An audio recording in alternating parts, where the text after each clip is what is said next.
அவர்களே, உங்கள் வாசுதேவ் கண்ணன் பேசுகிறேன். இன்று நாம் பார்க்கக்கூடிய பதிவு வந்து கன்னிராசி பற்றி பார்க்கலாம்.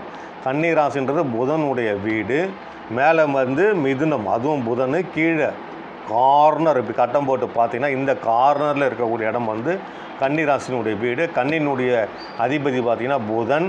புதனுடைய கேரக்டர் வைஸ் எந்த விதத்துலேயும் அடிப்படையாக கேரக்டர் மாறாமல் சொந்த கேரக்டராக இருக்கிறதுக்காக அந்த கன்னிராசிக்கு புதனுடைய வீடுன்றதுனால அவர்களிட மலர் தீர்வுகள் வந்து சென்டாரி அப்படின்ற மலர் தீர்வுகள் வந்து கொடுக்கப்படும்.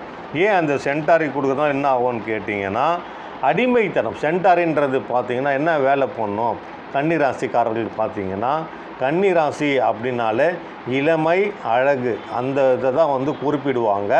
அவங்க என்ன பண்ணுவாங்கன்னா, ஒரு ஹெல்பிங் டெண்டன்சி, மற்றவங்களுக்கு உதவி செய்யக்கூடிய மனப்பக்குவம் உடையவர்கள், தன்னுடைய தொழிலில் சுத்தமாகவும் நேர்மையாகவும் இருக்கக்கூடியவர்கள் கன்னிராசிக்காரர்கள்.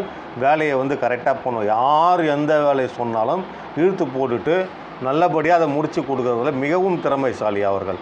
சரியா? அதனால் அவர்களுக்கு சென்டாரின்ற மலர் தீர்வுகள் கொடுக்கும்போது மனம் பக்குவம் அடைந்து அவர்களுக்கு ஏற்ற வேலையை சரிவர செய்து கடன் பிரச்சனைகள் இல்லாமல் மனம் வலிமையோடும் உடல் வலிமையோடும் வாழ்வதற்காக அவங்க சென்டாரின்ற ஒரு மலர் தீர்வுகள் எடுத்துக்கலாம். மீண்டும் ஒரு நல்ல பதிவில் நான் உங்களை சந்திக்கின்றேன். உங்கள் வாசுதேவ கண்ணன்.